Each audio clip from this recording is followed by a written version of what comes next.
ঠিক আছে।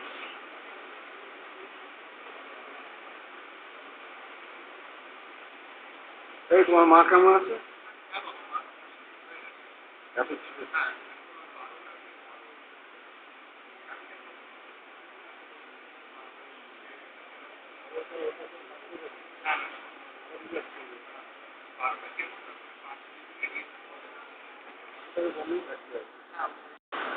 এদিকে আয়, এদিকে আয়।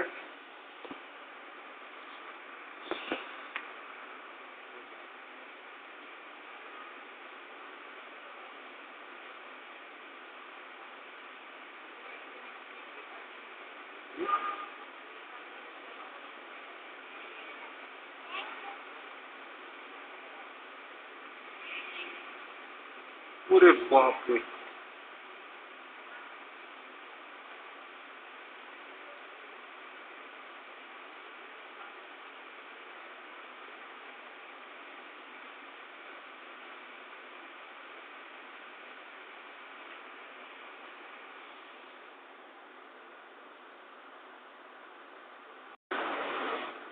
এটা কে দিয়েছে? কে এটা, তুমি?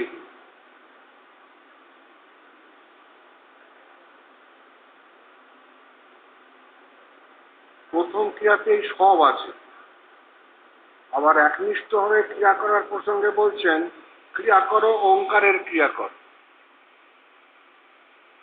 সাধারণভাবে আমরা জানি যে উন্নত ক্রিয়াবানকে ওঙ্কার ক্রিয়া করতে দেওয়া হয়, যা প্রথম ক্রিয়ায় করা যায় না।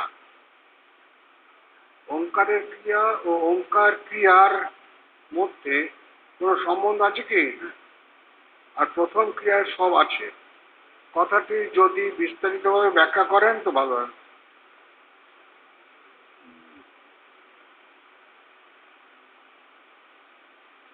প্রথম ক্রিয়ায় সব আছে মানে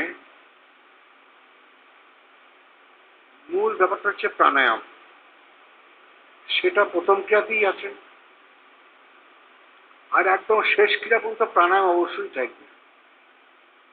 এই প্রথম ক্রিয়ার যে প্রাণায়াম, এর ওপরে আর কিছু হয় না, কিন্তু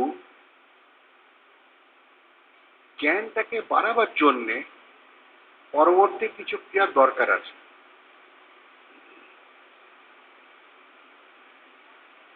সেগুলোতে একটু সহজ পদ্ধতিটা পাওয়া যায়। এই যে সহজ ব্যাপারটাকে করে দেওয়ার জন্যে পরবর্তী ক্রিয়াগুলোকে অ্যাডজাস্ট করা হয়েছে। ধরো কারো খিচুড়ি হয়ে গেছে, তাকে আরো মেড ইজি করে দিতে পারলে সে তাড়াতাড়ি এগুতে পারবে, তার জন্য পরবর্তী ক্রিয়াগুলো আছে। কিন্তু যার খিচুড়ি হলো না, তার জন্য কি হবে?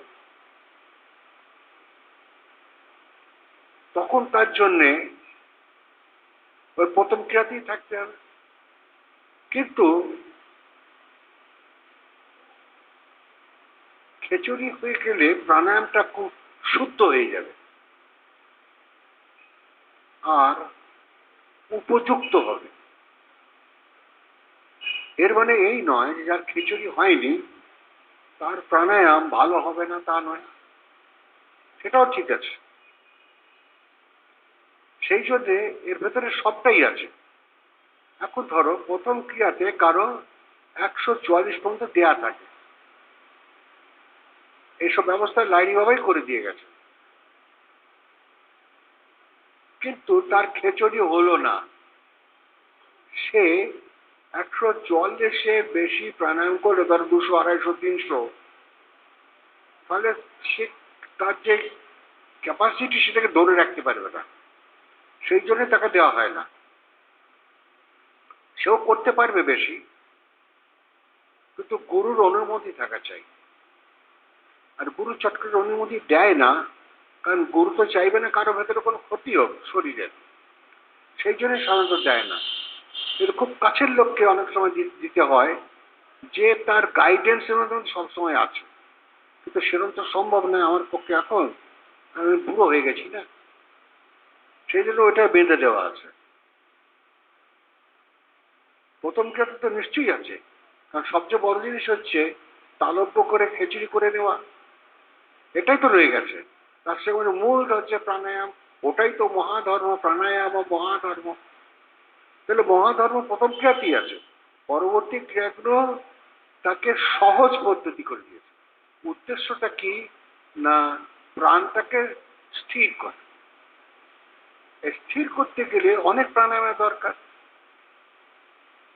সেই প্রাণায়ামটা সকলের শরীরের ক্যাপাসিটি সমান হয় না। তারপরে বহু প্রাণায়াম করতে গেলে কঠোর ব্রহ্মচর্যের দরকার আছে। এই কঠোর ব্রহ্মচর্য কটা লোকে পালন করতে পারে সেগুলো তো দেখতে হবে, কারণ তার শরীর বলে দেবে সবকিছু।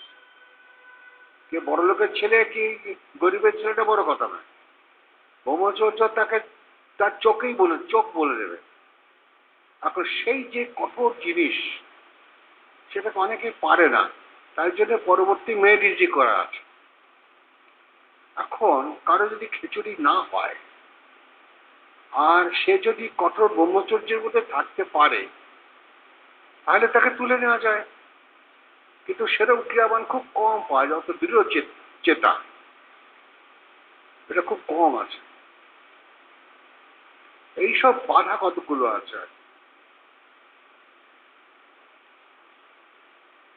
ওঙ্কারের ক্রিয়া আর ওঙ্কারের ক্রিয়ার মধ্যে কোনো সম্বন্ধ আছে কি? একই তো, ল্যাঙ্গুয়েজের পার্থক্য। ওঙ্কার ক্রিয়া আর ওঙ্কারের ক্রিয়া একই, ওর গ্রাফ পাল্টে যাচ্ছে।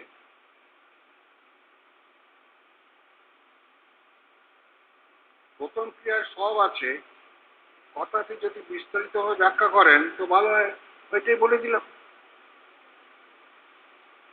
প্রথম ক্রিয়া তো খিচুড়ি আছে, খিচুড়ি करने से इंद्रिय दमन होता है।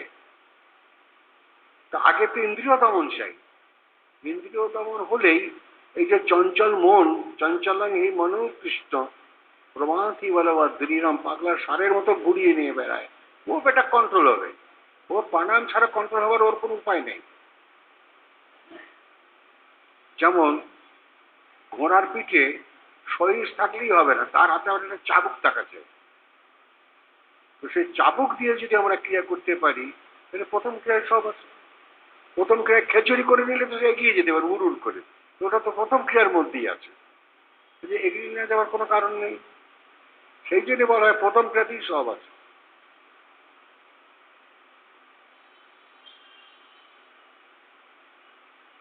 মহাদেবের দুগ্ধ স্নানের আধ্যাত্মিক তাৎপর্য কি?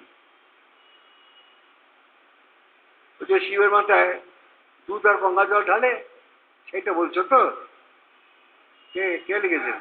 আচ্ছা, এখন দেখো আমাদের মধ্যে যত খাদ্য আছে ভারতবাসীর কাছে তার মধ্যে দুধ শ্রেষ্ঠ।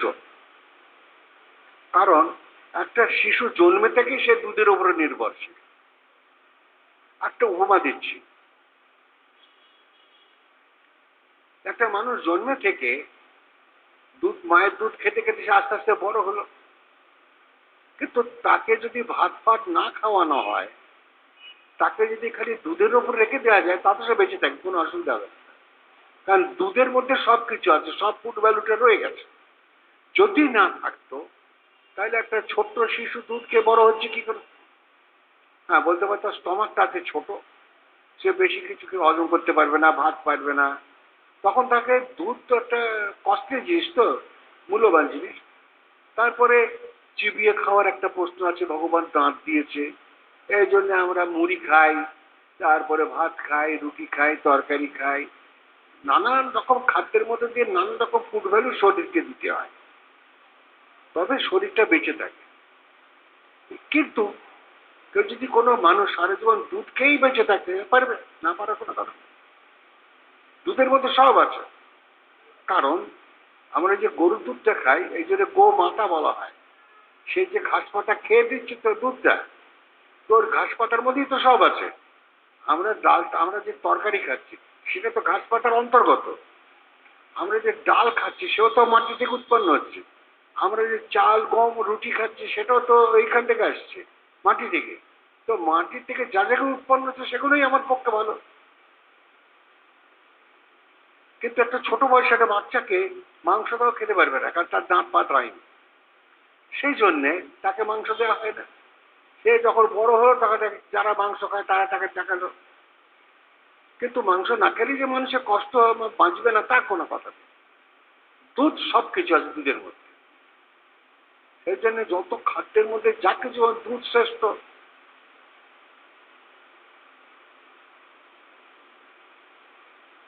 অক্ষয় তৃতীয়ার মর্মার্থ কি? আরে বাপরে বাপ, এ বসে বসে ওই কাণ্ডটা করে। আগে বলো বিয়ে করার মর্মার্থ কি? বিয়ে করেনি এই জন্য বলতে পারবে না। অক্ষয়, যার ক্ষয় নাই। এক একটা তিথিকে এক একটা নাম দিয়েছে তো আমাদের অতীত পুরুষরা, মুনি ঋষিরা। ওটাকে অক্ষয় বলছেন, কিন্তু সেটা তৃতীয়া। হীরা পিঙ্গলা শুষ্ণ তিনটের মিলন। এই তিনটেরকে মিলন যদি করাতে পারো তেজি অক্ষয়, মানে অবিনাশী হয়ে যাবে। সোজা হিসাব, বুঝতে পেরেছ? সে হীরা পিঙ্গলা সুষুম্নাকে যে কন্ট্রোল করতে পেরেছে তিনটেকে, সে তো নিজে ইটার্নাল হয়ে গেছে। সেটাই অক্ষয়। অক্ষয়ের ইংরেজিতে ইটার্নাল, সেটা শাশ্বত, সেটা চেঞ্জ আনচেঞ্জেবল। এর চেয়ে বড় জিনিস আর কি আছে? হয়েছে? এবার বিয়ে করলে বাকি বুদ্ধিটা খুলে যাবে। বিয়ে করো। শোনো, গিন্নির খেলা না খেলে না পুরুষের বুদ্ধি হয় না, এটা জেনে রাখবে। হ্যাঁ,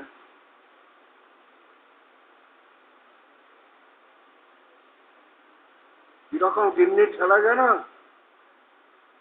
6 মাস হলো বিয়ে করেছো, এখনো একটা নতুন শাড়ি এনে দিতে পারলে না তো বিয়ে করেছিলে কেন? এ হচ্ছে গিন্নির খেলা। বাজারে বলে দিল 6খানা জিনিস আনতে হবে, তুমি 5খানা এনো, 4খানা আনুনি, তাহলে ওর ঠেলা খেতে হবে। পুরুষ মানুষের পুরুষত্ব বাড়ে গিন্নির খেলা খেলে, তার আগে বাড়ে না। এটা একদম ছিল শাশ্বত। এই জন্য মহিলা বাহিনী ছিল আগে, মনে আছে তো? নেতাজির মহিলা বাহিনী ছিল। আর কার কি প্রশ্ন আছে বলো?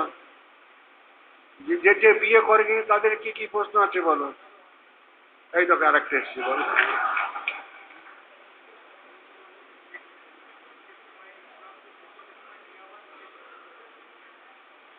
এখন এ বলছে ব্রহ্মচর্যটা কি?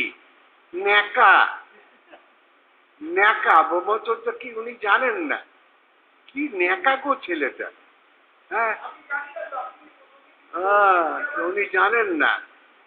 উনি জানেন না। এখন হাটে হাড়ি ভেঙে দেবো? লজ্জা এক্ষুনি ছুট করে পালাবি। হ্যাঁ, আচ্ছা একে কি করে দেখি ব্রহ্মচর্য আমি কি করে এখন এক্সপ্লেন করি এখানে? হ্যাঁ, ব্রহ্মচর্যের সবচেয়ে ভালো মানে কি জানো? ব্রহ্মচারতি সব্রহ্মচারী। ওটা হচ্ছে অধ্যাত্ম মানে। আর একটা মানে হচ্ছে control your self in all respect. এইটা হচ্ছে আর একটা ব্রহ্মচর্য। এটা হচ্ছে জাগতিক, ওটা হচ্ছে আধ্যাত্মিক। এই দুটো ব্রহ্মচর্য মানব জীবনে আছে। ব্রহ্মচর্য খালি যে ছেলেদের জীবনে তা নয়, মেয়েদের জীবনেও আছে ব্রহ্মচর্য। সকলের জীবনেই ব্রহ্মচর্য আছে। ব্রহ্মচর্য না হলে শরীরে তেজ থাকবে না। এটাকে বলা হয় শরীরের মনি। ও পরমায়ু রাখবে, ও সাউন্ড হেলথ রাখবে। তবে কিছু সাধু সন্ন্যাসী আছে পোত পাকামি করে, সেই জন্য অল্প বয়সে মরে যায় সেগুলো। অনেক বড় বড় সাধু মরে গেছে অল্প বয়সে, আমি নাম করবো না, ওই পোত পাকামি করতে গিয়ে। অতএব এটা মুখে আলোচনা আর ব্যক্তি জীবনে আলোচনার মধ্যে বিশাল পার্থক্য আছে। সেই পার্থক্যটাকে বুঝে যদি কাজ না করা যায়, তাহলে পটল ডাঙায় বাড়ি করতে হবে। তখন সাধুগৃহ ছুটে যাবে, নাহলে গৃহী গৃহ ছুটে যাবে। এগুলো হচ্ছে খুব গোপন কথা। তবে উঠতি বয়সে ব্রহ্মচর্য খুব প্রয়োজন। তাতে সাউন্ড হেলথ হবে, ছেলে মেয়ে উভয়েরই। শরীরের তেজ বাড়বে, তারপরে শরীরের সৌন্দর্য বাড়বে। সবকিছু নির্ভর করে ব্রহ্মচর্যের উপরে। আর যেটা ব্রহ্মচরতি স ব্রহ্মচারী, সেটা হচ্ছে যিনি সাধন করে করে ব্রহ্মে বিচরণ করছেন, সেক্ষেত্রে তো হয়েই গেল।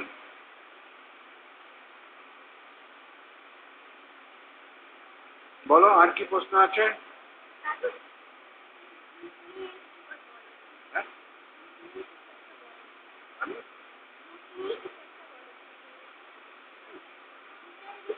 ও বাবারে! আচ্ছা, আমার বউ বলছে ভূতের গল্প বলতে। তাহলে বলছি শোন। একটা বড় শেওড়া গাছ ছিল, তার ওপরে একটা ভূত থাকতো। আমি সেই রাস্তা দিয়ে যাচ্ছি গাছের তলা দিয়ে, আর ওপর থেকে সে বলছে, হাউ মাউ খাও, মানুষের গন্ধ পাও, এবার আমি তোকে খাবো। নাকেশ্বরী কথা বলে, জানিস তো। তখন আমি বললাম, তার আমাকে খেতে গেলে তুই নিচে আয়, তোর নাক ফাটিয়ে দেবো আমি। ও ঝপ করে আমার সামনে এসে বলছে, তোকে আমি খাবো। আর আমি দম করে নাকে মেরে দিই, চাই নাকের মধ্যে। আর নাক মাক পেটে রক্তারক্তি হয়ে গেছে। সারাত করে গাছে উঠে চলবো। আর দাদু, তোমাকে কোনোদিন আমি খেতে যাবো না। আর আসবি কোনোদিন খেতে? তারপরে বলছে, তুমি মধুকে চেনো? আমি বললাম, হ্যাঁ, মধুকে চিনি। বলছে, তাহলে মধুকে খাবো। আর একটা পিঠে মেরে দিয়েছি একটা। মধুকে খাবি? তাহলে তোকেই মেরে ফেলবো। সেই যে সে পালালো, আর কোনো দিন আমার সামনে আসেনি। এ হচ্ছে ভূতের গল্প।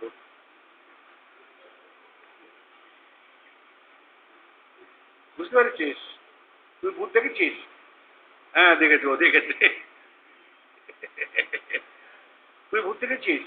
হ্যাঁ, সবাই দেখেছে। হ্যাঁ, দেখেছ কিরকম ভূতের কাণ্ড? তুই ভূত দেখেছিস? দেখেছিস? হ্যাঁ, তুই ভূত দেখেছিস? ভূত দেখেছিস? আরে বাপরে! এই, তুই ভূত দেখেছিস? বল, ভূত দেখেছিস? হ্যাঁ, ও দেখেছে। হ্যাঁ, যাই হোক,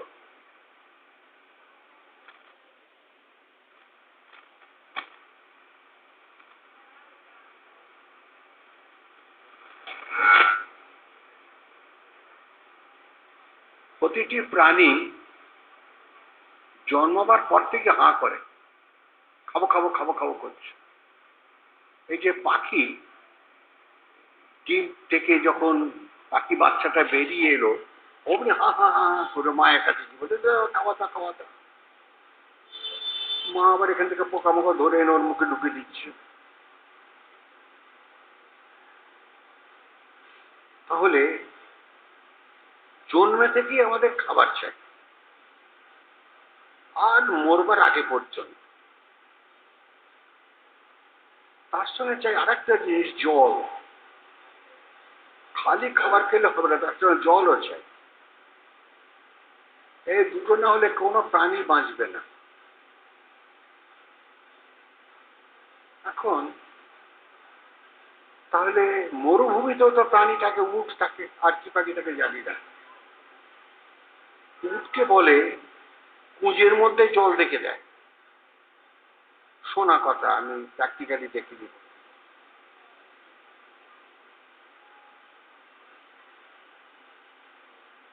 তো আমি প্লেনে যখন আসছি অনেকবার দেখেছি যে মরুভূমির উপরে তো মাঝে মাঝে এরকম একটু একটু জায়গা আছে, একটু জলাশয়, দুটো গাছপালা দেখা যায়। তো কাছে আসলে পরে ওই বাইনাকুলার দিয়ে আমি কাছে জানলা দিয়ে দেখেছি, দেখা যায়। আর কি জাতীয় মানুষ থাকে আমি জানি না, তারা কি খায় তাও বলতে পারবো না, কিন্তু মানুষ আছে। আবার রাজস্থানে গেলে ওই জাতীয় লোক দেখা যায়। রাজস্থানের ওপর দিকটাতে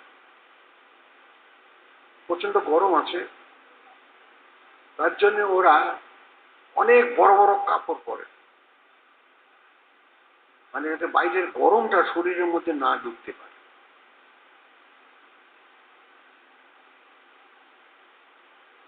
তো আমাদের শরীরের মধ্যে, আমি যতটা জানি, ডাক্তাররা ভালো বলতে পারবে, এই পৃথিবীতে যেমন 3 ভাগ জল 1 ভাগ স্থল, আমাদের শরীরেও কিন্তু 3 ভাগ জল 1 ভাগ স্থল। কারণ পৃথিবীটা যেমন আমাদের শরীরটাও তেমন। এটা ছোট পৃথিবী, ওটা বড় পৃথিবী। তাই এই শরীরের ভিতরে সব কিছু আছে, কিন্তু একে কাজে লাগানো চাই। আর যত পৃথিবীতে প্রাণী আছে তার ভেতরে মানুষের শরীরটা সবচেয়ে উন্নত। কেন না, একমাত্র মানুষই পারবে এই ব্রহ্ম সাধনটা করতে, আর কোনো প্রাণী পারবে না। তাদের ভেতরে হয়তো মনে মনে ভগবান ভগবান করে, আমরা জানি না, তাদের ভাষা বুঝতে পারি না, কিন্তু জ্ঞান প্রত্যেকের মধ্যেই আছে। যেমন একটা ঘটনা বলছি, একটা গরুর বাছুর হলো, ছোট একটা বাচ্চা।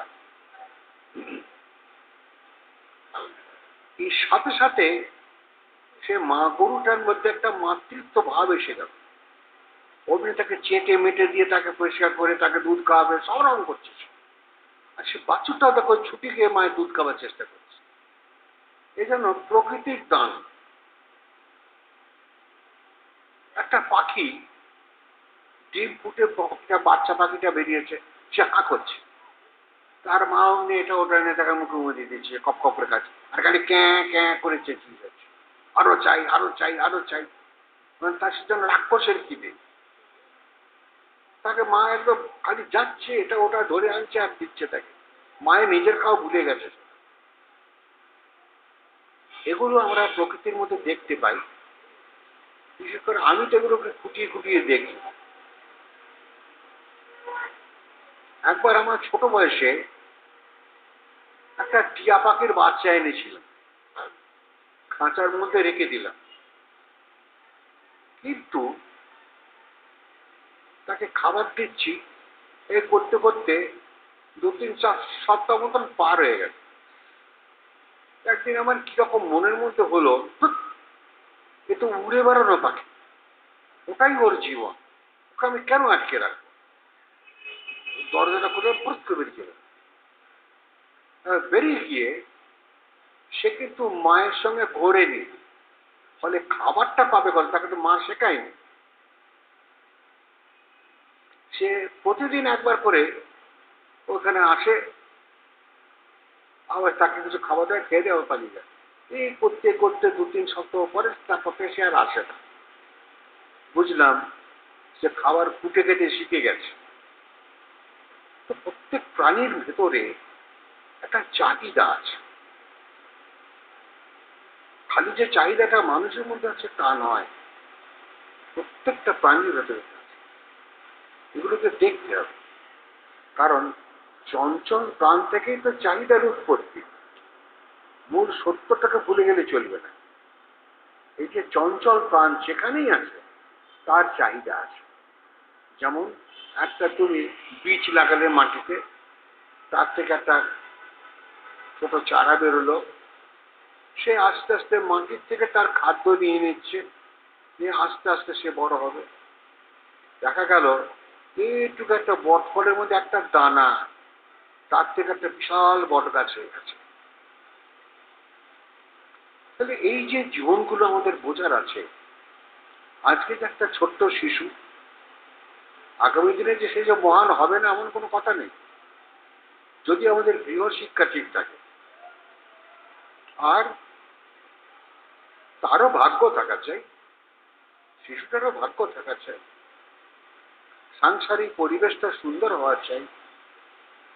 অভাবটা বড় কথা নয়, অভাবে থাকলে যে বড় যদি না হওয়া যেত তাহলে বিদ্যাসাগর হলো কি করে?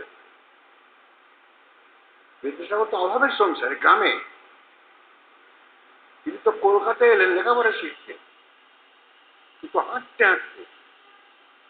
সে মেদিনীপুর থেকে হাঁটতে হাঁটতে, তখন কোনো গাড়ি ঘোড়া ছিল না, মোটর ছিল না, রেলগাড়ি ছিল না। আমাদের যোগীরাজকে তাকিয়ে দেখো, সেই বাবাজির কাছে চলে গেলেন, কাশি থেকে ম্যাপের দিকে তাকিয়ে দেখো কত দূর। ওই কখনো হেঁটে, কখনো ঘোড়ার গাড়ি করে, এইভাবে তুমি চলে যাবে। এখনকার দিনে রানীঘাটে যেতে গেলে ফুরুত করে চলে যাবে।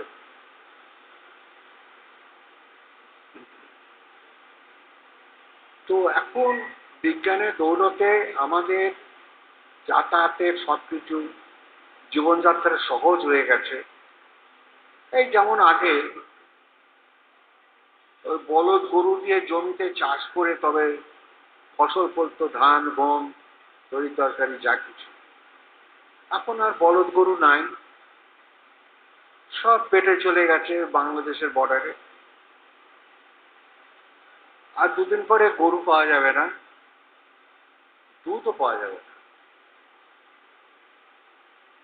অতএব সাবধান। এমন বাংলাদেশ খাচ্ছে, বাংলাদেশ কিন্তু নিজে খাচ্ছে না, এটা মনে রেখেছি। আমি বাংলাদেশে গিয়ে কি দেখে এসেছি, ওখানে স্টার্টারিং করা হচ্ছে, চলে যাচ্ছে মধ্যপ্রাচ্যে, মিডল ইস্টে। সেখানে পেট্রোল ডিজেল পেঁচা পয়সা আছে, সব খেয়ে ফেলছে। কিন্তু মরুভূমির দেশ, কিছু খাবার নেই, পেট্রোল বেচে খাচ্ছে, ডিজেল বেচে খাচ্ছে। আমরা কোটি কোটি টাকা দিয়ে নিয়ে আসছি তাদের কাছ থেকে। আমেরিকা ওদের ডিগিং করে পেয়ে গেল ডিজেল আর পেট্রোল, এখানে এসে পরিশুদ্ধ হচ্ছে জাহাজে করে করে। খিদিরপুর টকে গিয়ে দেখো, অনেক কিছু দেখার আছে, অনেক কিছু শেখার আছে। তাই ডিজেলে ইঞ্জিন চলছে, রেলগাড়ি, মোটর গাড়ি চলছে, এরোপ্লেন চলছে, সব চলছে। আর খরচা নাই কেবল বাইসাইকেল, খালি পা দুটো এমনি এমনি করো আর চলো। ওইটা হচ্ছে পৃথিবীর সবচেয়ে ইকোনমি যানবাহন। আর এমন জায়গা নেই যেখানে বাইসাইকেল নেই। হ্যাঁ, পাহাড়ে নেই, পাহাড়ে পাওয়া যাবে না, কারণ উঠতে পারবে না মোটর, এমনি সাইকেল, মোটর সাইকেল আছে। সমতল জমি যেখানে, সেখানে বাইসাইকেল আছে। আমার একটা ধারণা, সারা পৃথিবীতে যানবাহনের মধ্যে যত লোক যাতায়াত করে, বাইসাইকেল তার চেয়ে কিছু কম নয়। কারণ গ্রামের দিকের লোক কিন্তু বাইসাইকেলেই যাতায়াত করে। সারা ভারতবর্ষে গিয়ে দেখো রিমোট ভিলেজ আছে, লক্ষ লক্ষ লোক বাস করে। বেশিরভাগই গ্রামের লোকেরা ওই বাইসাইকেলেই যাতায়াত করে। মাটির রাস্তা হলেও চলবে, পিচের রাস্তা হলেও চলবে, আর কাঁটা হলেও চলবে না।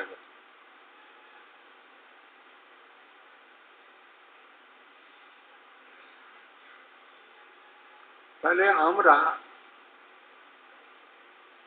মধু কিন্তু রেগে যাবে, আমরা মধুর বিয়েতে নেমন্তন্ন খাবো তো। ও হয়ে গেছে, মধুর বিয়ে হয়ে গেছে, কিন্তু তোমরা কেউ নেমন্তন্ন পাওনি। মধুর বিয়ে হয়ে গেছে, কোথায় গেল? হ্যাঁ ঠিক আছে, আর গলাটা এগিয়ে দেবে, দেখো দাড়ি হয়েছে রে, ঘর করে দাড়ি হয়েছে। ও বাবা, এই দেখো কি বড় বড় দাড়ি গো। ও দাড়িওয়ালা বউ নাকি আমার? কি দাড়িওয়ালা বউ?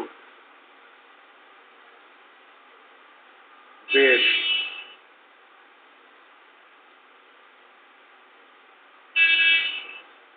যারা নতুন এসছেন তাদের উদ্দেশ্যে বলছি, এই সাধনাটা কোনো দেবদেবী সাধনা নয়, বাইরের পুজো নয়।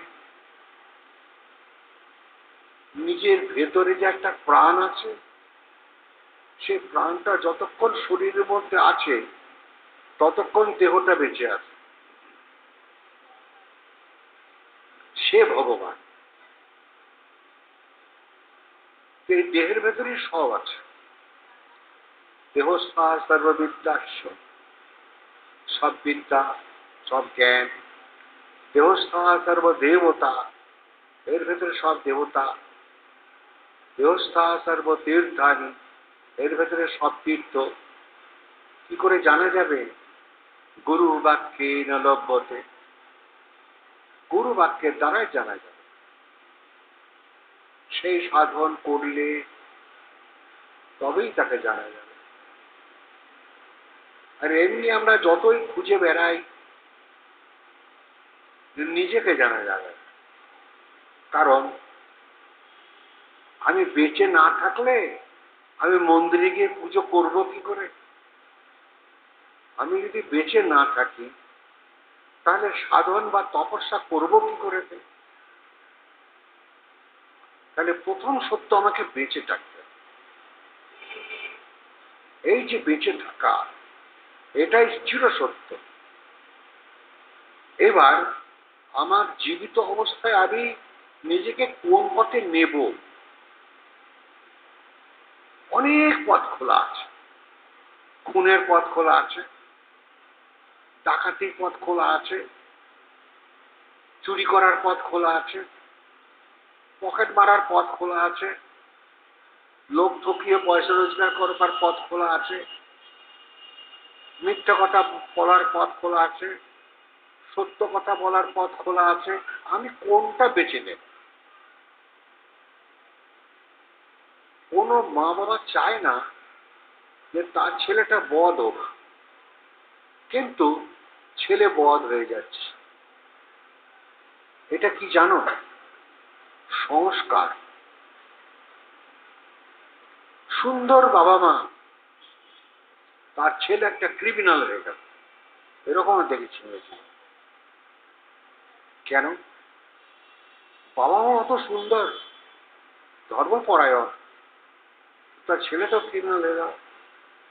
এটা মানতে হবে যে তার মনুষ্য জন্ম কম হয়েছে।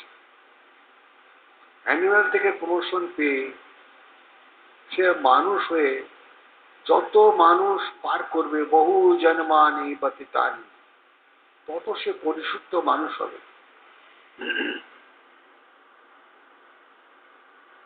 তবে সাধারণত পিতামাতা ভালো হলে সন্তান ভালো হয়, কারণ তার গৃহ পরিবেশটা ভালো থাকে এবং তার ভেতরে যে মূলধন সেটারও ভালো থাকে।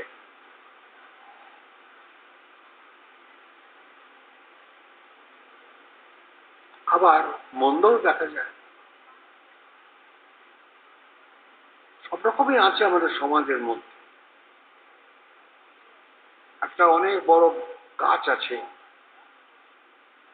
মাঝে মাঝে এক একটা করে পাতা পেকে যাচ্ছে, হলুদ হয়ে যাচ্ছে, খসে পড়ে যাচ্ছে। সেই পাতাটা ওই ওপর থেকে পড়লো, সেই সময় হাওয়া দিচ্ছে, পাতাটা এখানে না পড়ে ওখানে পড়তে পারে। সেখানে একটা ধুনি জ্বলছে, পাতাটা গিয়ে ধুনির মধ্যে পড়লো, পুড়ে গেল। পাতাটা গিয়ে ওই জলের মধ্যে পড়লো, ডোবার মধ্যে পচে গেল। পাতাটা এসে মাটির মধ্যে পড়ে মাটিতে সার হয়ে গেল। সব রকমই হচ্ছে। তাহলে এর ভেতরে কোনটা ভালো? যে পাতাটা তার উৎপত্তি স্থল মাটি, সেইখানে ফিরে গিয়ে সে সার হতে পেরেছে। সার মানে তো আসল এনার্জি, ভ্যালুয়েবল ফুড, সেইটা সে হয়ে যাচ্ছে। সে তার যে মা, পাতাটার যে মা, যে গাছ, তাকে সে সার দিচ্ছে, মানে খাবার দিচ্ছে। তার মানে গাছ নিজের সার নিজেই জয় করে দিচ্ছে।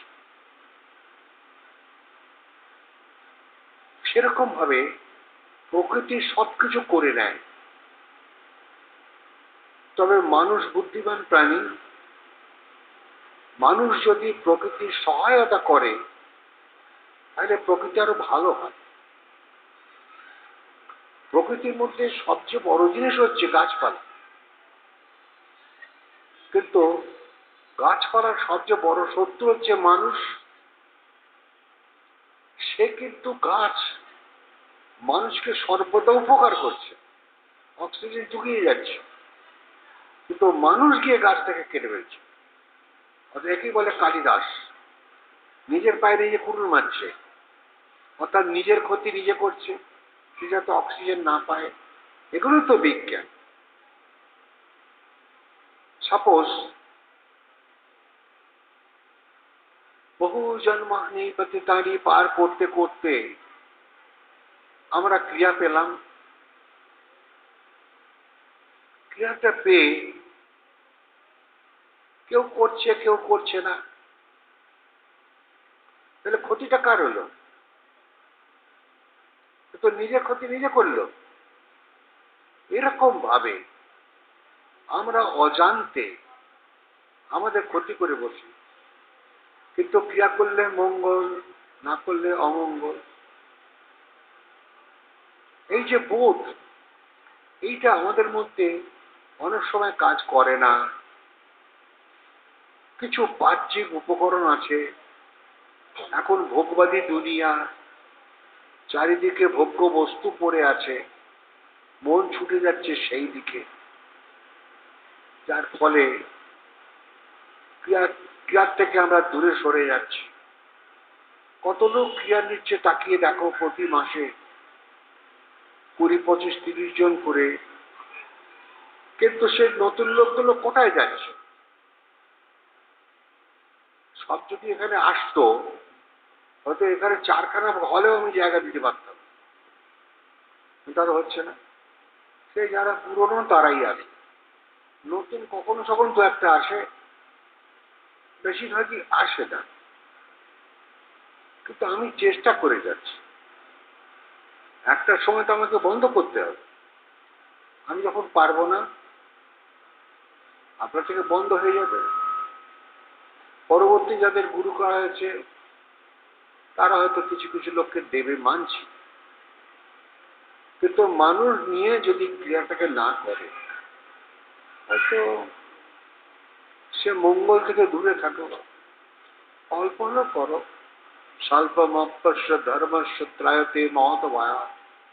এই ক্রিয়াই ধর্ম। এই অল্পের চেয়ে অল্প করলেও মহান ভয় থেকে আমাদের রক্ষা করবে। অতএব আমাদের করা উচিত, এর চেয়ে কল্যাণদায়ক কর্ম আর পৃথিবীতে নাই।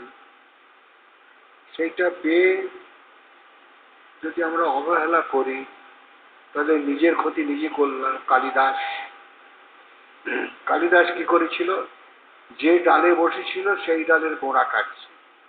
এরকম তো পৃথিবীতে হয় না, কিন্তু একটা চরিত্র এরকম দেখানো হয়েছে।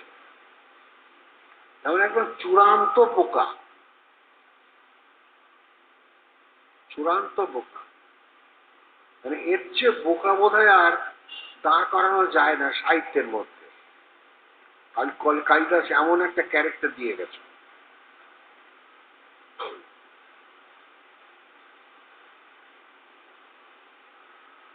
বলো, আর কার কি প্রশ্ন আছে বলো।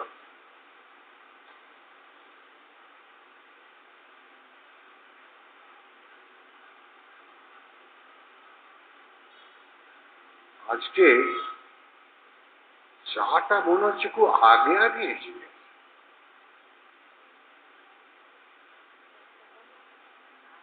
বর্ষাকাল তো, তোমার চা কোম্পানি বলছে দাদু তাড়াতাড়ি ছুটি করো আজকে। বলছে না, আগাম চাটা দিয়ে দিল। ঠিক আছে, চাটা, আর একটা হচ্ছে চাটা। এখন ওর মধ্যে তো বিস্কুট আছে ঢাকা দেয়া, আমার তো 3খানা খদ্দের আছে এখানে। 3টে খদ্দের আছে আমার কাছে। আগে ওই 3টেকে সামাল তো 4টে আছে, ওই যে আরেকটা আছে।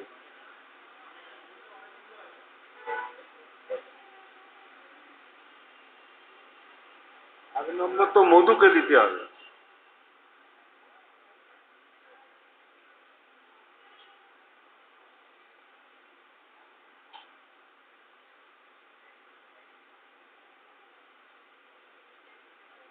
ধর ধর ধর ধর ধর ধর।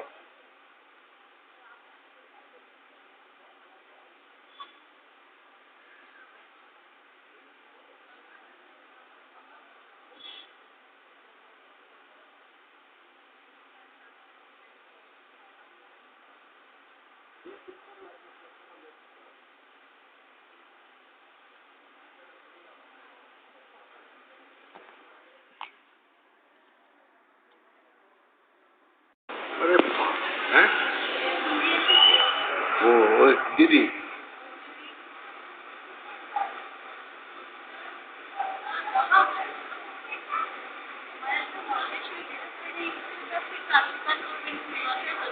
আচ্ছা ভালো তো।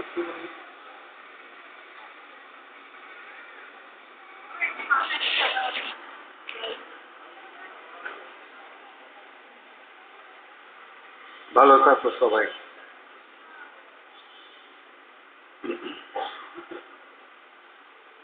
ওই দেখো সব বাড়ি যাবার ধুই পড়ে গেছে।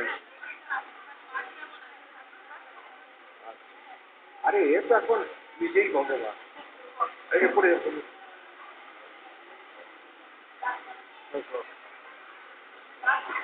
আচ্ছা ঠিক আছে।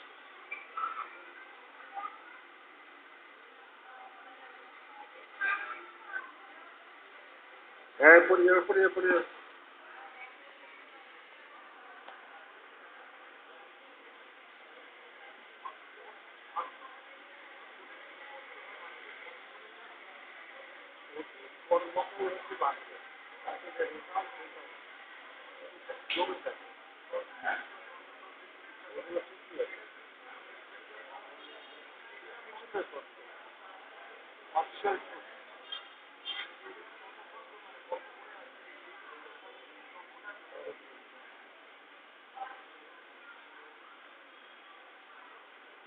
তাহলে গত সপ্তাহে আমরা পাঁপড় খেয়েছিলাম,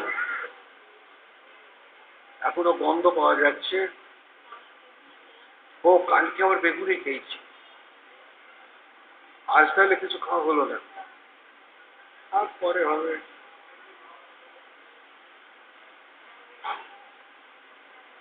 শোনো, যেখানে যত লাহিড়ি আছে খুব ডেঞ্জার। লাহিড়ি দেখলেই দূর থেকে প্রণাম করবে, কারণ ওই এক লাহিড়ি কি ডেঞ্জার, বাপরে বাপ। আমার চারিদিকে অন্যান্য যে সমস্ত লাহিড়ি সেগুলো ভয়ঙ্কর। লাহিড়ির ছায়া দেখলেও প্রণাম করে নেবে।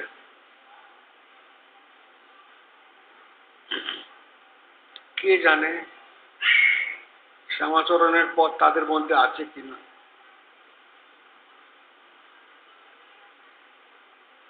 দেখো, খ্রিস্টের বংশধর তো এখন পাওয়া যায় না,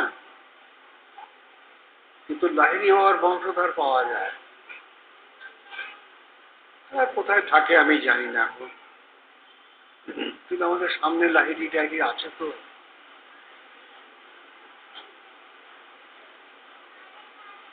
তো লাহিড়ি দেখলে অন্তত এক হাতে একটা প্রণাম করে দেবে, কারণ কোন লাহিড়ির মধ্যে কি আছে কি করে জানবো।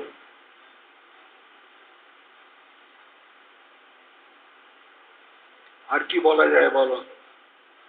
যাদের বিয়ে হয়নি তাদের কি প্রশ্ন আছে বলো?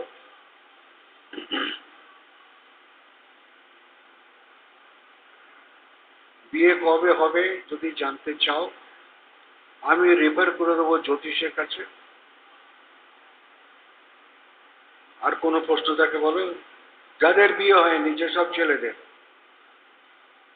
মেয়েদের বিয়ে হয়নি হতে পারে বাবা মা টাকা জোগাড় করতে পারেনি, কিন্তু ছেলেদের তো তা না, প্রেম করেও বিয়ে করে নিয়ে আসে।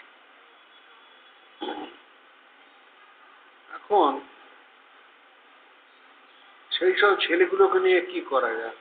হক্কা হক্কা করে ঘুরে বেড়াচ্ছে রাস্তা রাস্তায়।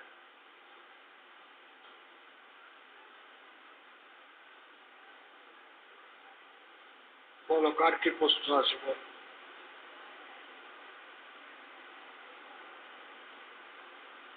এমন মানব জমিন রইল পতিত, আবাদ করলে ফলতো সোনা, মন কৃষি কাজ জানো না। এই হলো ক্রিয়া, হচ্ছে সেই কৃষি কাজ। রামপ্রসাদ সেন এই সাধনাই করতেন, কিন্তু তার একটা অভ্যাস ছিল ভগবানকে মা মা করে ডাকা। কারণ ব্রহ্ম সাধন না করলে এই কথাটা রামপ্রসাদ বলতে পারতেন না। তারার নাম ব্রহ্ম জেনে ধর্ম সব ছেড়েছি। এ কথাটা ক্রিয়াযোগ ছাড়া কেউ বলতেই পারবে না। তারার নাম ব্রহ্ম জেনে ধর্ম সব ছেড়েছি, ধর্ম এবং অধর্মটাও ছেড়ে দিয়েছি। যখন বুঝতে পারলাম যে তারা ব্রহ্ম, তার নাম তো যে ব্রহ্ম, ব্যাস আর সব ছেড়ে দিয়েছি। এসবের দ্বারা বোঝা যায় যে রামপ্রসাদ সেন এই সাধনাই করতেন। এই হালি শহরের মানুষ, মানে উত্তর চব্বিশ পরগনা নদিয়া বর্ডার একটা।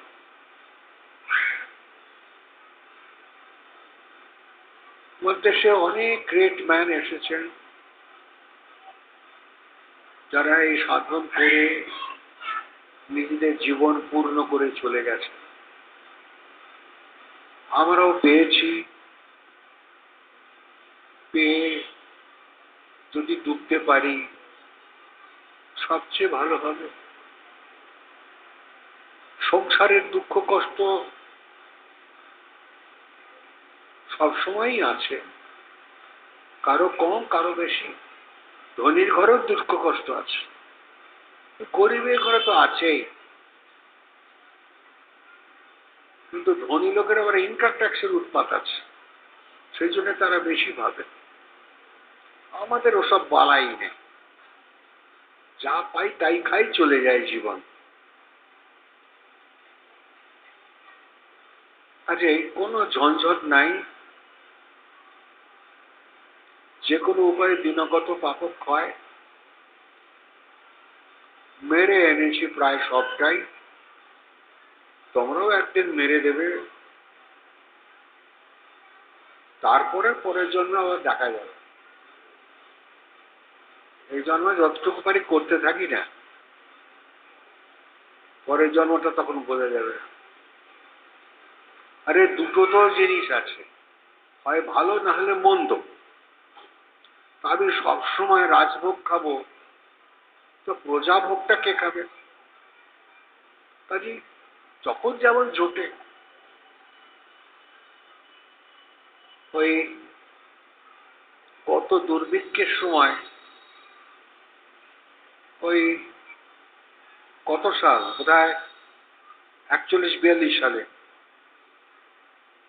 যেটা মন্বন্তর হয়েছিল, আমিন, হ্যাঁ কি বলে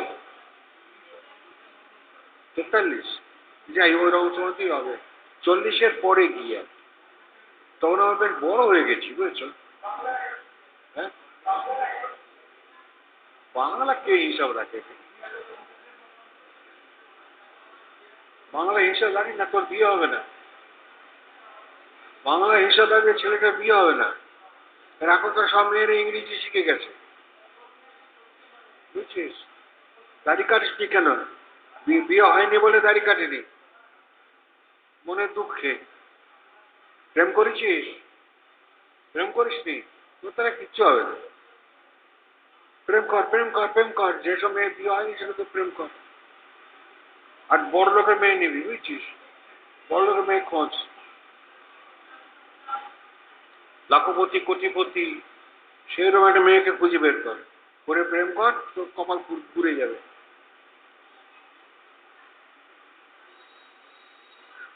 পারবি না? পারবি না?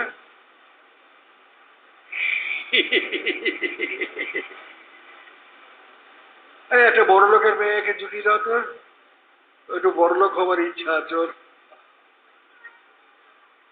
হ্যাঁ, কিন্তু যদি খেঁদা পৌঁছা হয় তখন কি হবে? তখন চলবে। আরে বড় লোক কখনো ক্রিয়া করে রেখে যাচ্ছে, বড় লোক ক্রিয়া করবে না, ধনী লোকেরা ক্রিয়া করবে না। আরে নোট গুনবে খালি। আরে কোনো বড় লোকের মেয়ের সঙ্গে প্রেম কর, মিটে গেল।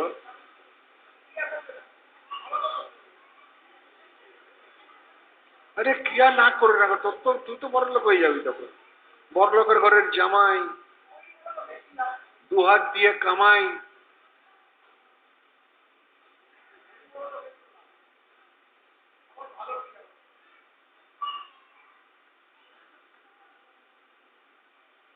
ভালো ক্রিয়াবান মেয়ে বিয়ে করতে গেলে তোর মাসে 1 লাখ টাকা আসা চাই ইনকাম, তার বলে লবডঙ্কা। আর তুই ভালো মেয়েদের, ক্রিয়াবান মেয়ে বিয়ে করবি, করতে যাবে। হ্যাঁ, ওরে বাপরে, তার চাহিদা বেশি থাকবে। হ্যাঁ, খবরদার, ওই ওইটা ভাবিস না যে তার চাহিদা থাকবে না। ওই বিছানায় স্বপ্ন দেখ বসে বসে।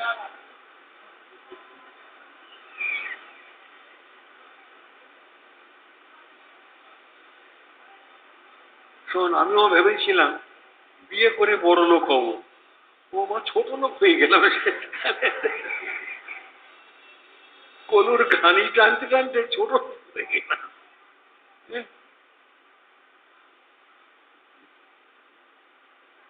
যাই হোক, শোন, শ্বশুর বাড়ি থেকে কখনো কিছু নিতে নেই, আর ঘর জামাই হতে নেই, বুঝছিস? আমাকে শ্বশুর জমি দিলে এখানে তুমি বাড়ি করো, আমি ওর মধ্যে আমি নেই।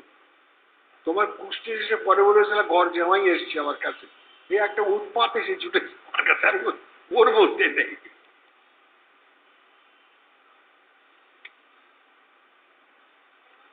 খবরদার, শ্বশুর বাড়ি থেকে কিছু নিবি না, একটা পয়সাও নিবি না, আর কিছু জিনিসও নিবি না,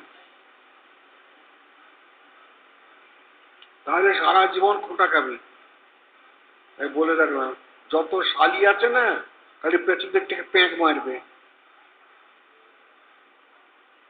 তুই যদি পিছনে শুয়ে শুয়ে স্বপ্ন দেখছিস যে বড়লোকের মেয়ে বিয়ে করেছিস, অনেক কিছু পেয়ে গেছিস, একদম ভুল।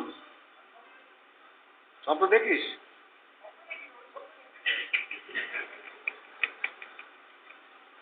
হ্যাঁ, খবরদার খবরদার দেখবি না। হ্যাঁ, হ্যাঁ,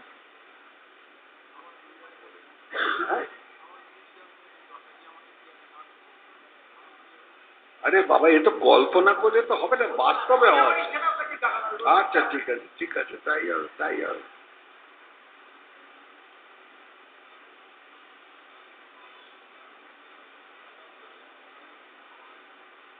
কি বলে, এদিকে আয়।